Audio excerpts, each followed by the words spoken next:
Bismillahirrahmanirrahim. We are going to start IELTS speaking exam from today. So what's IELTS speaking exam? IELTS speaking exam is actually 11 to 15 minutes. It is 11 to 15 minutes exam in the exam room. So 11 to 15 minutes exam in the exam room. And remember that IELTS speaking exam has 3 tasks to do in the exam room. So the examinees have to go for 3 tasks to perform in exam room. So now the first task, they need to work on task number 1. The first task students have to perform is number 1, the examiners question and answer session.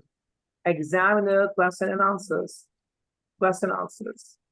So now examiner may ask us different questions, and these different questions may relate to number 1.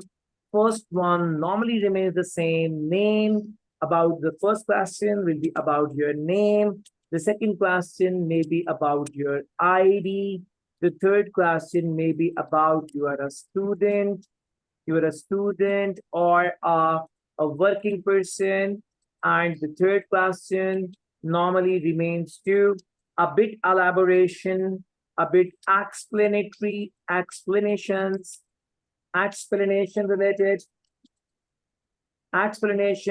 relating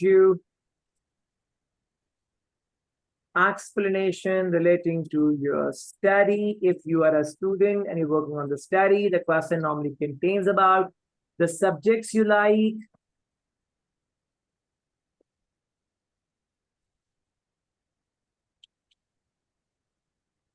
this study can contain about the subjects you like. This may be about the next plans. This may talk about the reasons of choosing the subjects, those which have you informed to your examiner that you are working on these subjects. So know the common questions relating to the student normally remain this one, and then it can be somewhat somehow regarding some of the teachers, some maybe, and this can be about some memories. This can be about the primary school time, and certain questions relating to this can be asked by the examiner. So now, if you are a working person, examiner may ask you working. If you are a working person, so the related question in the task 1,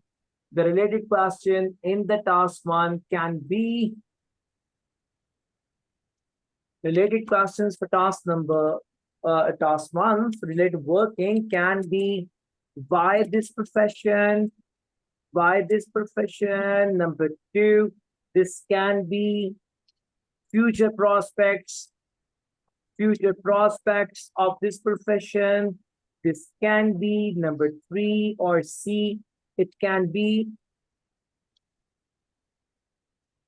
the motivation, your motivation behind this field, and the questions may rotate something relating to these things around. Okay, so now the first question will be regarding your name. I told you. The second question will be regarding your ID most probably, and the third question normally remains about the student or a working personality. And then when you talk about the student, the study related questions are like this one. And we talk about the work related questions are normally, or they remain, or they rotate around these type of things that are written on the screen. So now it is task number 1. When you talk about the IELTS speaking exam, task number 2, so after this first task that you have done, this will normally take, task 1 takes 5 to 6 minutes. This task 1 will take 5 to 6 minutes, and after 5 to 6 minutes, you enter into task number 2, and this task number 2 is known as task number 2, and this task 2 is known as cue card or the task card speaking. The task card speaking, okay? So cue card or the task card speaking. So now when you talk about cue card or the task card speaking, this specific task number 2, which is known as cue card or the task card speaking, this specific task normally takes your 3 to 4 minutes. And in these 3 to 4 minutes, what happens?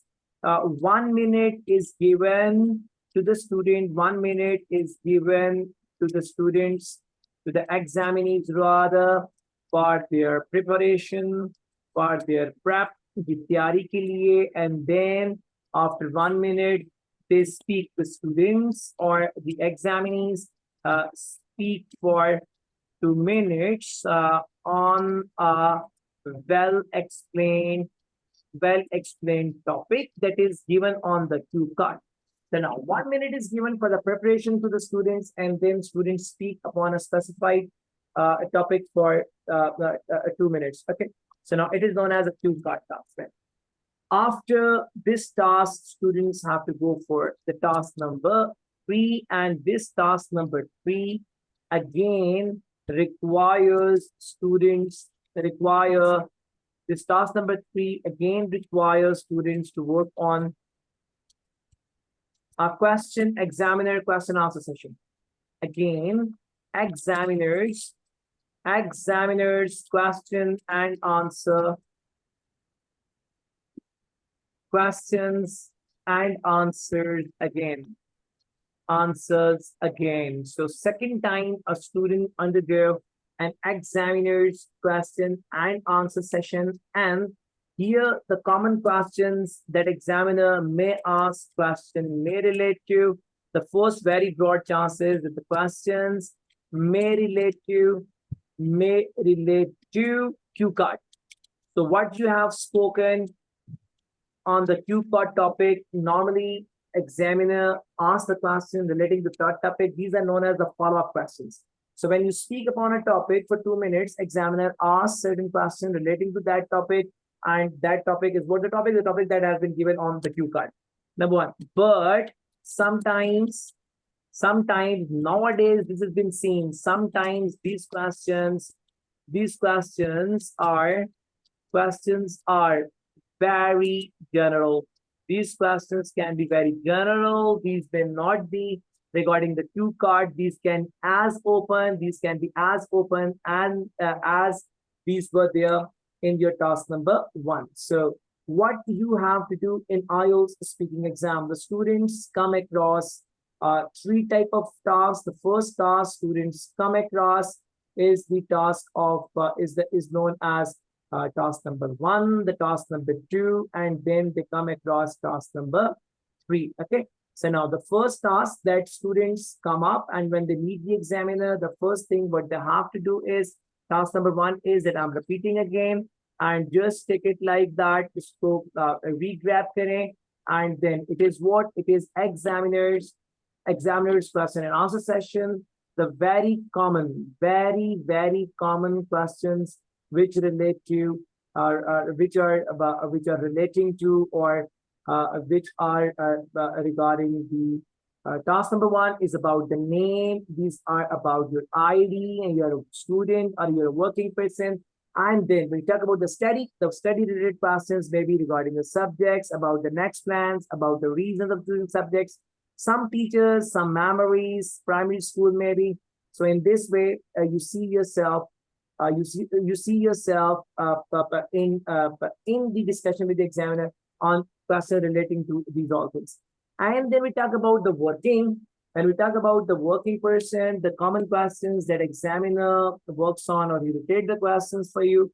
These questions normally remain regarding your profession, the reason behind choosing the profession, and how do you feel motivated about this profession, and then the future prospects, and then motivation behind the field, and why you are in the field, what do you think 5 years beyond the road, where you see yourself after some time, and then the reason, not choosing any other specific field. So these can all be the normal questions student may expect examiner to work on when they sit in with the examiner in their task one. And time for this is 5 to 6 minutes. So now, task 2 is known as cue card or the speaking card relating topic. It is of the number 2 to 3 minutes. Examiner gives 1 minute to the students to get themselves prepared. You can make your notes on a paper. You can make your notes on the sheet of paper, and then even you can carry your sheet in your hand while speaking. And when you carry your sheet in your hand while speaking, you can look at the hints that what you have written, and then you have to speak after the preparation. You have to speak on the given topic for the 2 minutes. This topic can be any topic examiner can give. And then this topic, the title line of the topic normally contains 4 subclasses beneath it. For example, what was the last time when you visited your village?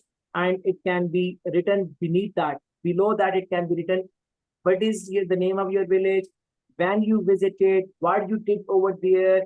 How do you feel about your visit? So certain questions relating to this topic can be given beneath the cue card. So these are what the 3 tasks normally students come across when they sit in their exam in front of the examiner. Task 3 is the examiner's follow-up question and answer session. The bigger chance is that this specific task will contain the questions which are quite relevant to your cue card speech. And if examiner do not ask the question relating to your cue card speech, he has the liberty to ask any general question like he was asking or she was asking for task number 1 or in task number 1. So question task number 3 that you have to do in speaking exam, that may be related with task 2 and that may be independent like task number 2. So if there is any question, I would be very happy to answer that, and then I will proceed further about the marking scheme. So now, what is the marking scheme? How the students will be evaluated by the examiner? So now, for an example, we talk about the score, the IELTS speaking exam score will be again from 0 to 9 bands. Again, it will be from 0 to 9 bands. 0 stands for the minimum, God forbid, and 9 stands for, inshallah, the maximum. So how you are evaluated? Number 1, the first criteria of evaluation by the examiner is your grammatic range and grammar. That means the grammatic range or the grammatical range or the grammar, the grammatical range and accuracy. So grammatic range and accuracy means what? Examiner sees that how strong you are in using all. Examiner looks into use of all 3 tenses of grammar, and then he instantly creates a situation in which you are required to convert yourself from present tense to past tense and from past tense to the present tense, and in this way it moves on. For an example, so now when you talk about the use of 3 tenses, then first, if it is the present tense, then examiner sees that whether you are able to work on the simple tense, whether you are able to work on the continuous tense, whether you are able to work on the perfect tense, whether you are able to work on the perfect continuous tense. And this way, examiner judges you for first. Examiner judges you for the present tense, and then he judges you for the past tense, and then he goes for the future tense as well. So now he creates the situation overall in a way where examiner creates a situation in a way that you must be judged on the present, on the past, and on the future, and he evaluates you on this basis. So what do you mean by the 3 tenses? 3 tenses means number 1, present, number 2 is past, number 3 is future, and all 3 tenses contains simple, continuous, perfect, and perfect continuous states. So people think that you have 12. Actually, there are 3 tenses, and every tense contains 4 conditions each, and 4 into 3, it makes 12 in total, number 1. So now, the second thing that examiner looks into while writing, but he observes that in your specifically in the speaking exam as well, it is your sentence making. It is your sentences making. Sentences making. Sentences making means how you take up the things so naturally, and you create a situation of answering in such a good way that that really fascinates and make things understandable to your listener. For an example, I put an example where, for example, if somebody asks you about your name, the first thing is that we answer like, "What is your name?" "My name is Zeeshan." And then why? "Where do you come from?" "Pakistan." "What do you do?" "Student." So how awkward it looks that when we talk to somebody and we work only on simple one word answer. So that looks very bad. So what should be a proper way of answering? "Sir, my name is Zeeshan Sattar. People call me with my first name Zeeshan, and you can call me Zeeshan as well." So now it is what our question in which I have made certain sentences. So now when we talk about the sentence making, examiner really observes that, and the stronger sentence making obviously gets more marks. So now the first thing is the grammatic range and accuracy, and examiner judges and tests that the use of the tenses, and then the sentence making would be very, very important. Number two, the second marking criteria is known as the lexical resource. Lexical resource. So now, lexical resource means vocabulary. Vocabulary that you are using. So now, I'm not saying that examiner requires you to work on the superstitious vocabulary or the vocabulary which is beyond thoughts, or you should keep using the jargons and stuff like that. But this, what I mean exactly is that examiner sees that, do you have some good synonyms here, some good antonyms here, some impressive words here. For example, if we talk about an insect, when an insect sends gets something out of the mouth, a liquid that comes out of the mouth of the insect, it is specifically in English is known as the secretions, or when the insect secretes the water from the mouth, it is known as secretions. So now this word is used specifically in this condition.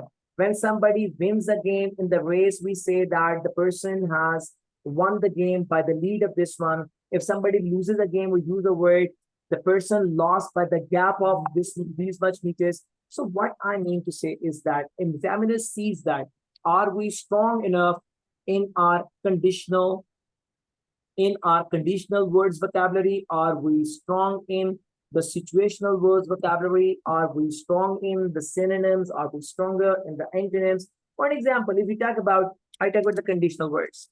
Conditional words, I talk about number two, situational variables. Number three, variety of the synonyms. Variety of the synonyms and the variety of the antonyms.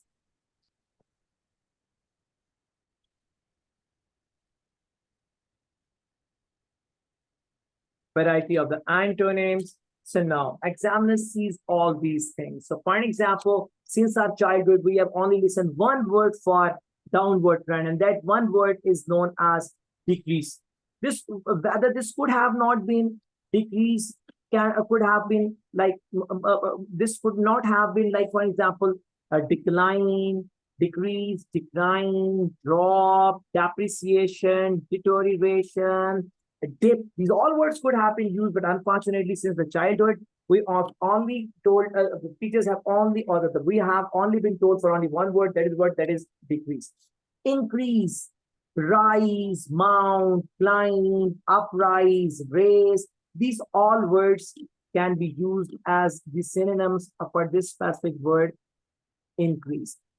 Approximation. Since childhood, we have learned only one word, approximate. This could have been approximately, approximate, estimatively, estimation, estimate, about to, near, nearby, near to. It could have been close, close by, close to. So this can be even about. So these all words could have been the synonyms and could have been in our mind, but unfortunately, we only worked on one word, that word, the approximation. So examiner sees in your speaking exam with whether you have a good vocabulary of multiple words for a single situation or not. And he creates situation, he observes you, and your speech is properly being taken by him. And two examiners would be there. One would be sitting in front of you, and second would be will be on the tape recorder. And the tape recorder recording will be sent to the second examiner to see that whether the first examiner have given you the right bands or not. So the second marking base is the lexical resource, and this means the dictionary resource means the vocabulary. And then here it is also important sometimes the compounding that is part of the sentencing, the compounding, and then the complexing. More it is related to the sentencing. Complexing is observed by the examiner, vocabulary, compounding, complexing, and then addition words. Addition words can also be very helpful for you here to add on the things, to increase the things rather. For an example, furthermore, every specific addition word will give you one push. Furthermore, moreover, number 3, it can be adding to it.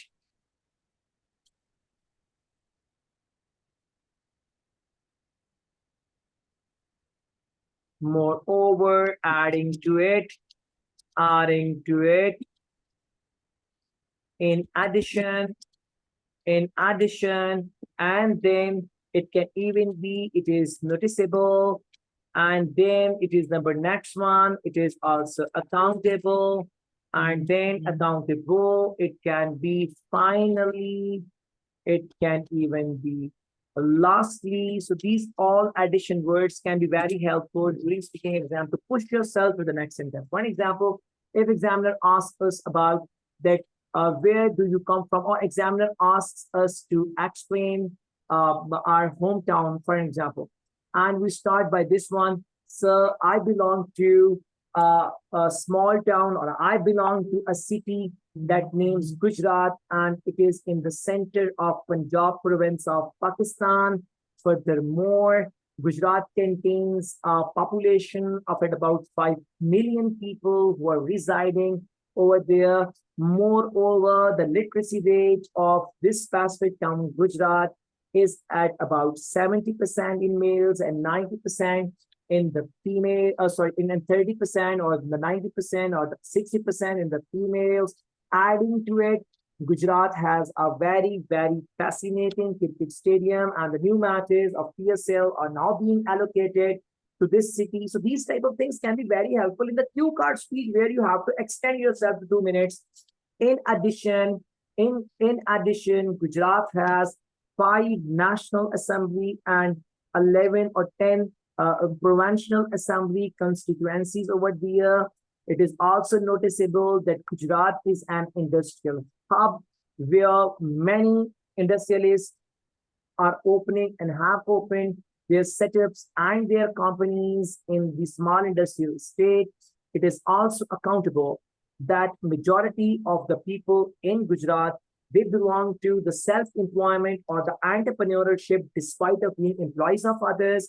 And lastly, Gujarat enjoys 4 weathers every year. One is summer, one is winter, one is autumn, one is spring. So these all things can be over here. These all things can be these all addition words can be used as a push to pull up yourself towards the elevation of your speech during the exam time or in the exam room.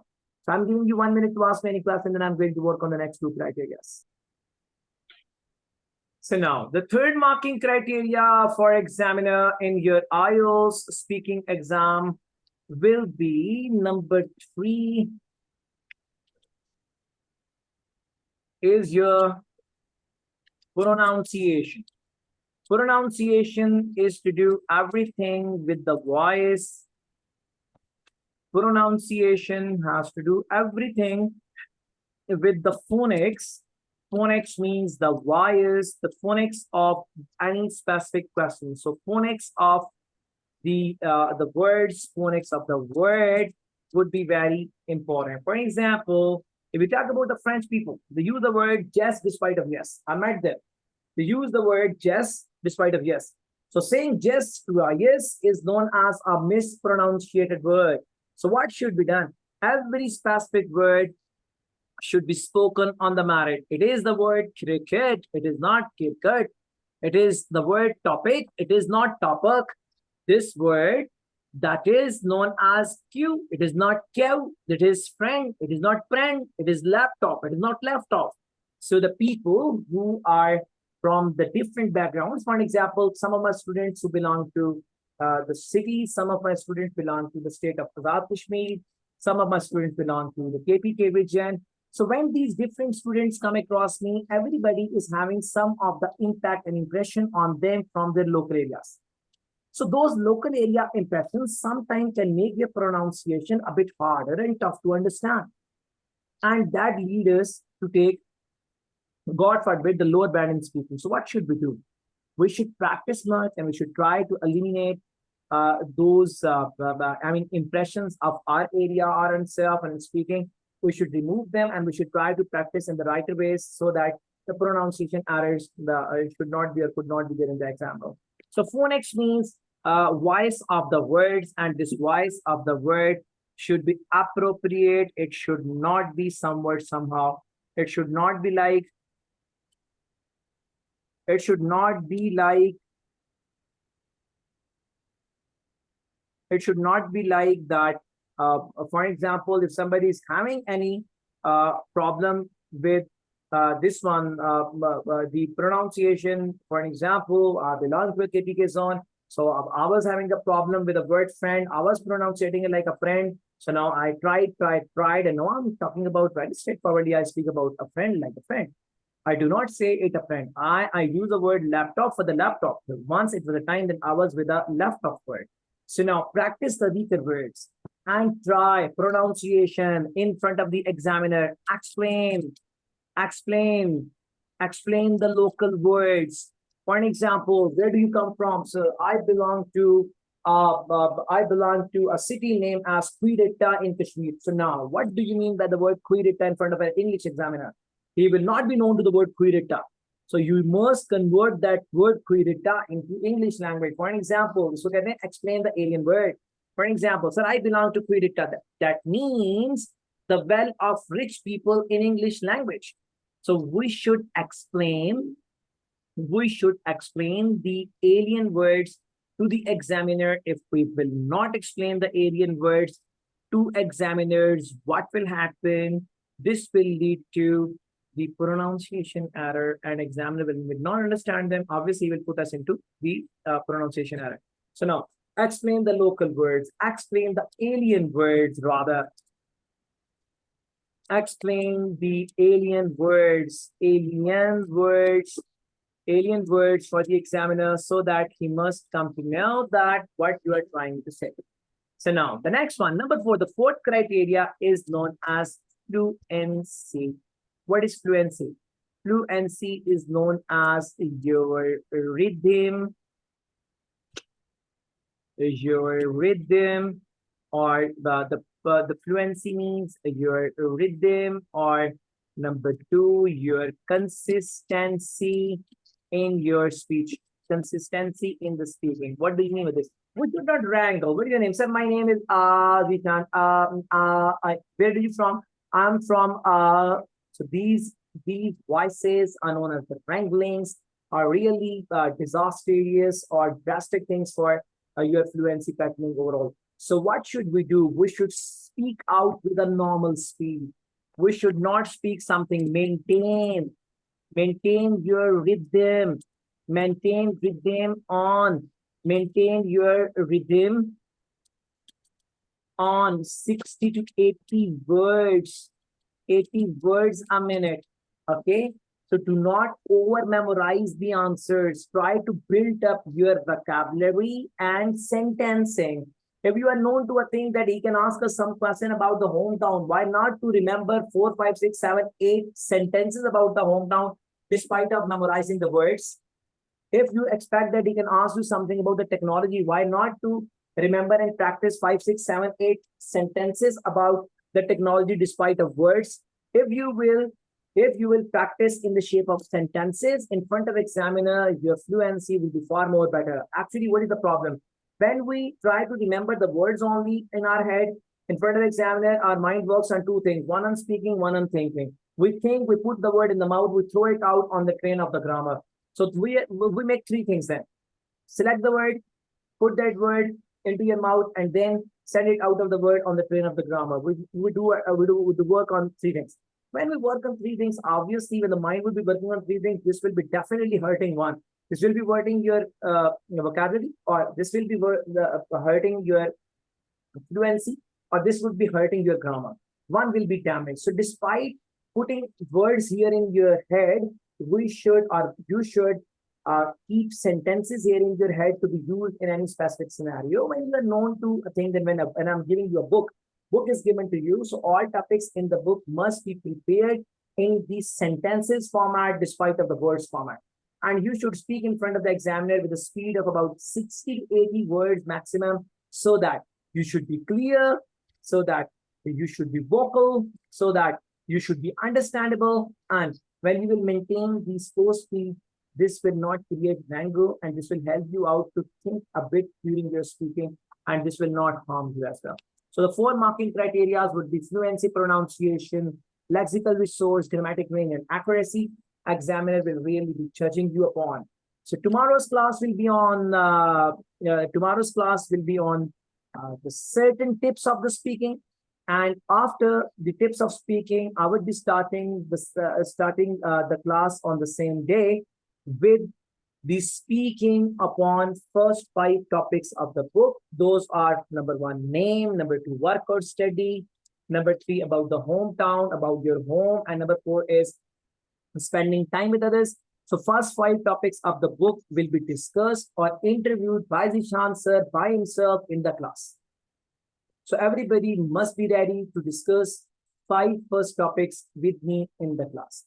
I will be starting my class from the tips on the speaking, and after the tips, I will be working on the interviews of speaking task 1 with you people one by one.